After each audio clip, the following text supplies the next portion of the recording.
আপনারা যারা cyber cafe চালান বা আপনাদের যাদের কম্পিউটারের দোকান আছে, আপনাদের জন্য এই ভিডিওটা অনেক হেল্পফুল ভিডিও। আজকে আমি আপনাদেরকে এমন একটা সাইটের সাথে পরিচয় করে দেব, যে সাইটের মাধ্যমে যদি আপনি একটা আধার কার্ডের পিডিএফ, বড় আধার কার্ডের পিডিএফ আপলোড করেন, সঙ্গে সঙ্গে সেটাকে ছোট করে ক্রপ করে আপনাকে রেডি করে দিয়ে দেবে। এই কাজটা যদি আমরা ফটোশপে করি, অনেকটা লেটের ব্যাপার হয়, অনেকটা সময় লাগে। তো আপনি সঙ্গে সঙ্গে এই কাজটা করে নিতে পারবেন একটা সাইটে আপলোড করে।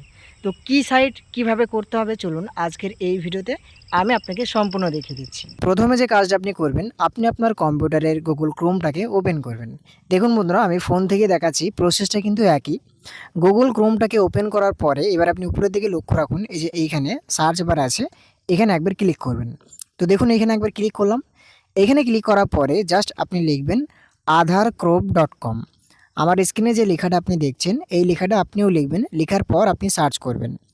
সার্চ করার পরে দেখবেন এইভাবে একটা ইন্টারফেস খুলে যাবে, একটা লিঙ্ক চলে আসবে আপনার আধার ক্রপের। তো আপনি কি করবেন, প্রথমে যে আধার ক্রপ বলে যেটা লেখা চলে এসেছে, এটার উপরে একবার ক্লিক করবেন। তো দেখুন এখানে একবার ক্লিক করলাম। এখানে ক্লিক করার পরে কি হবে, এইভাবে দেখবেন উপরের দিকে লেখা থাকবে সবুজ হয়ে aadharcrop.com। আর এই জায়গাতে আপনি যে ফ্যাসিলিটিগুলো পাবেন বা যে সার্ভিসগুলো পাবেন, সেটি হচ্ছে শুধুমাত্র আধার কার্ড নয়।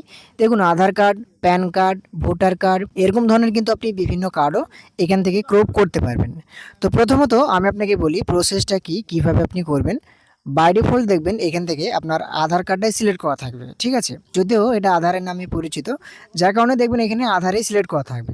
এবার আপনি কিভাবে আপলোড করবেন, দেখুন বন্ধুরা, আমি যতটা পারবো বোঝানোর চেষ্টা করব। আপনি আপনার কম্পিউটারে করে দেখবেন, তারপরেও যদি কোনো অসুবিধা হয় আমাকে কমেন্ট করবেন, আমি আপনাকে রিপ্লাই করে দেব। তো প্রথমত এই জায়গাতে আধারে সিলেক্ট করা থাকবে, যদি সিলেক্ট করা না থাকে একবার ক্লিক করবেন, সিলেক্ট হয়ে যাবে।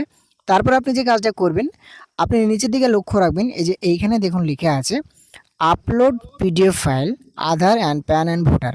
মানে যেটা আপনি সিলেক্ট করেছেন, ধরা যাক আপনি আধার কার্ডটা সিলেক্ট করেছেন, তাহলে আপনাকে আধার কার্ডটাকে আপলোড করতে হবে। তো কোথায় আপনি আপলোড করবেন, এই যে নিচের দিকে লক্ষ্য রাখুন, এই যে চুজ ফাইল বলে লেখা, এখানে একবার ক্লিক করবেন।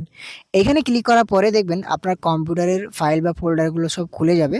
এবার যেখানে আপনি ওই আধার কার্ডটা ডাউনলোড করে রেখেছেন, মানে নতুন আধার কার্ডটা যেটা আপনি ডাউনলোড করেছেন, সেই আধার কার্ডটার উপর একবার ক্লিক করবেন। ক্লিক করার পরে আপনি আপলোড করে দেবেন। তারপরে আপনি কি করবেন, নিচের দিকে লক্ষ্য রাখুন, এই যে এই জায়গাতে দেখুন লিখে আছে আধার কার্ডের পাসওয়ার্ডটা এখানে দিবেন। আপনি কি করবেন, এবার নিচের দিকে লক্ষ্য রাখুন, এই যে প্রসিড অ্যান্ড ডাউনলোড প্রিন্ট বলে লেখা, এটার উপরে একবার ক্লিক করে দিবেন। এখানে ক্লিক করার পরে কি হবে, সঙ্গে সঙ্গে দেখবেন আপনার ওই আধার কার্ডটা ক্রপ করে ওরা সুন্দরভাবে দিয়ে দেবে। এবার আপনি যে প্রসেসে প্রিন্ট আউট করেন, সেখান থেকে আপনি খুবই সুন্দরভাবে সেটাকে প্রিন্ট আউট করে নিতে পারবেন। আশা করি আমি সাইটটার সঙ্গে আপনাদেরকে পরিচয় করিয়ে দেখিয়ে দিয়েছি।